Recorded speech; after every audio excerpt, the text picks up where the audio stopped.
Hey viewers, welcome back to my channel beginners cosmos. थोड़ा introduction दे देती हूँ पहले शुरू करने से। इस चैनल पर आपको सारी न्यू एनसीईआरटीज़ कराई जाएंगी।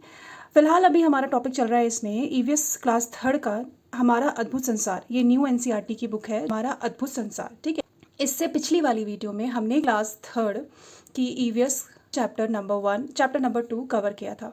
अगर आपने मेरी पिछली वीडियो नहीं देखी है तो मैं उसका लिंक डिस्क्रिप्शन में डाल दूंगी, आप एक बार जाके उसको देख लेना।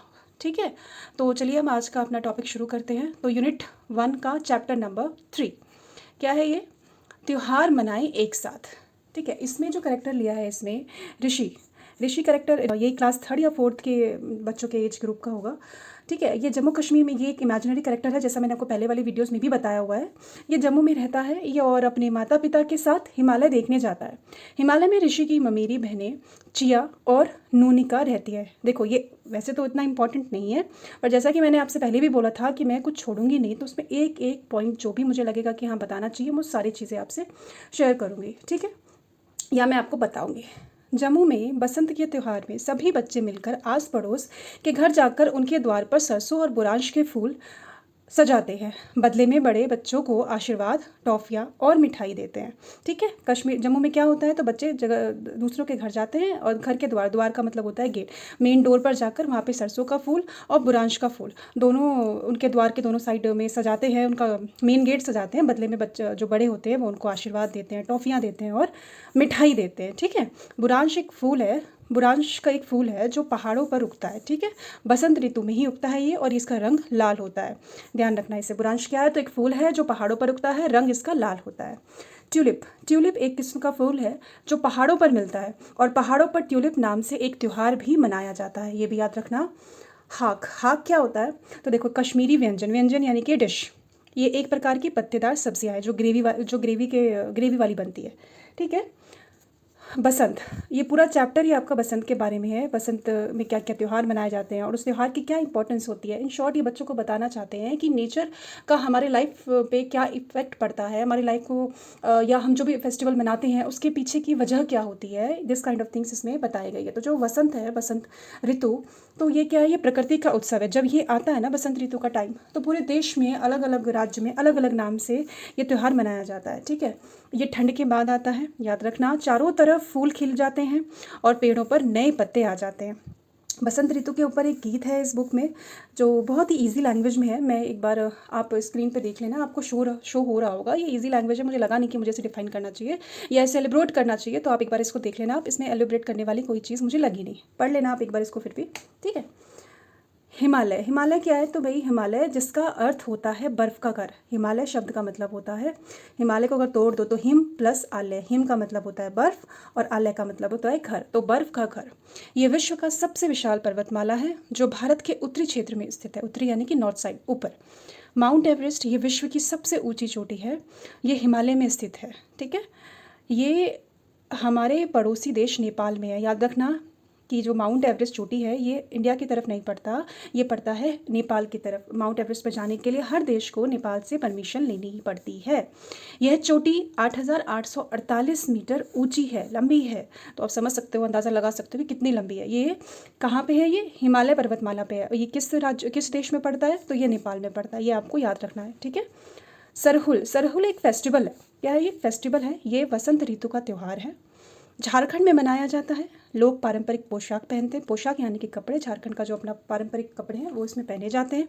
साल मीन्स सुखवा, साल के फूल और ताजे अंकुरित अनाज धरती और सूर्य को भेंट में चढ़ाते हैं। साल के फूल, ताजे अंकुरित अनाज किसे? धरती को और सूर्य को भेंट के रूप में चढ़ाते हैं, याद रखना। ठीक है, लोग ढोल और नगाड़े के साथ नाचते और गाते हैं। कहाँ? झारखंड में। कौन सा फेस्टिवल? तो सरहुल का फेस्टिवल। क्या करते हैं लोग? अपने पारंपरिक पोशाक पहनते हैं, ढोल नगाड़ों के साथ नाचते हैं, साल के पत्ते और अंकुरित अनाज का भोग लगाते हैं। किसे लगाते हैं? नेचर को ही, मीन्स धरती को और सूरज को, सन को, नेचर को ही लगाते हैं। ठीक है, आप देख सकते हैं कि हमारा देश नेचर को कितना पूजता है और यही चीज़ ये बच्चों को इस चैप्टर के थ्रू समझाना चाहते हैं कि नेचर बहुत इंपॉर्टेंट रोल निभाता है हमारे लाइफ में और लिटरली हमें उसको संभाल के रखने की ज़रूरत है। ठीक है, एक और इम्पॉर्टेंट पॉइंट देखो, विशु त्यौहार, ये जो विशु त्यौहार है ये केरल में मनाया जाता है। इसमें अमलताश के बहुत सारे पीले फूल, सब्जियां और फलों का उपयोग करके विशुकनी मनाया जाता है। अभी आपके स्क्रीन पे ना एक इमेज शो हो रहा होगा, ठीक है, उसमें देखो आप, उसमें ये ज़्यादातर ये कृष्ण भगवान या विष्णु भगवान की इसमें पूजा की जाती है। और इसमें अमलताश के फूल तो चढ़ाना कंपलसरी है, चढ़ाते ही चढ़ाते हैं, ठीक है। सब्जियाँ, इसमें सब्जियों को, फलों को, किताबों को, आदि चीज़ों को भगवान विष्णु या कृष्ण जी के पास रखा जाता है। देखो आप इमेज में आपको सब शो हो रहा होगा, ठीक है। एक इसमें एक्टिविटी है जो कि बहुत इंपॉर्टेंट है, मैंने कहा था कुछ छोड़ूंगी नहीं। देखो शो हो रहा होगा आपके स्क्रीन पर। ये एक्टिविटी में पूछा गया था, इधर की साइड में ये व्यंजन दे दिया गया और उसके बाद पूछा गया कि किस फेस्टिवल में मनाया जाता है, ठीक है। तो मुझे लगा ये आपको कराना चाहिए कि इंपॉर्टेंट है, तो आप एक बार देख लो, ठीक हुआ। देखो इसमें ज़्यादातर लोग मुझे लगता है परिचित होंगे। ये छठ पूजा में बनाया जाता है कहाँ? बिहार और झारखंड में, ठीक है। पीठा एक मीठा पकवान है, ये ज़्यादातर पूर्वी भारत में बनाया जाता है, जिसमें आपका झारखंड आ गया, बिहार, उत्तर प्रदेश, आपका उड़ीसा, पश्चिम बंगाल, इन सब में ये बनाया जाता है, ठीक है। आपके स्क्रीन पे एक इमेज शो हो रहा होगा, ये पीठा का इमेज है। देखो शायद आप में से भी बहुत से लोगों ने इसे खाया होगा या बनाया होगा या देखा होगा, ठीक है। तीसरा है हमारा खजूर का केक, क्रिसमस में बनाया जाता है। उसके बाद गुजिया, देखो इससे तो उम्मीद करती हूँ कि आप में से 99% लोग नो नहीं होंगे, ये होली में बनाया जाता है। सद्या क्या है, देखो ये ना कोई एक प्रॉपर डिश नहीं है, ये ओणम जो कि केरल में मनाया जाता है उसके टाइम पे ना, ओणम के टाइम पर एक केले के पत्ते पर बहुत सारे व्यंजन को प्रस्तुत किया जाता है। देखो इमेज शो हो रहा होगा आपके स्क्रीन पर, तो उसी को सद्या कहते हैं, जो कि ओणम में और विशु के टाइम पे दावत कह सकते हो आप, इसे सर्व किया जाता है कि दावत के रूप में, एक शाकाहारी दावत जिसमें नॉनवेज नहीं होता है। होलीगे क्या है, देखो ये उगादी और होली पर मनाया जाता है। ज़्यादातर ना ये साउथ में मनाया जाता है। होली के क्या है, देखो बेसिकली ये पूरन पोली है। क्या है ये? पूरन पोली, मीठा होता है, ये दाल और गुड़ से बनता है, ठीक है। मीठी रोटी मान लो, इमेज देख लो आप, आपके स्क्रीन पे शो रहा होगा, ये होलीगे या पूरन पोली, कुछ भी कह रहे हो। और होली पे भी बहुत सी जगहों पर होलीगे मनाया जाता है। सेवैयाँ तो देखो नॉर्मली हमारे घर में, हम सबके घरों में ये बन ही जाता है। पर ये जो त्यौहार में बनाया जाता है वो है मीठी ईद उल फितर। मीठी ईद को ईद उल फितर के नाम से भी जाना जाता है। बच्चों, अगर आपको कोई भी डाउट हो या कुछ भी पूछना हो ना, तो आप मुझे कमेंट कर सकते हैं। तो आप मुझे कमेंट करना अगर आपको कोई भी डाउट हो या कुछ भी आप पूछना चाहते हो, ठीक है। तो चलिए, ये टॉपिक हमारा आज का खत्म हो गया, ये चैप्टर पूरा हुआ। आशा करती हूँ कि आपको समझ में आया हो। अगर समझ में आया हो then please like, share and subscribe और कमेंट करिए अगर कोई भी आपको डाउट हो। Thank you for watching, bye.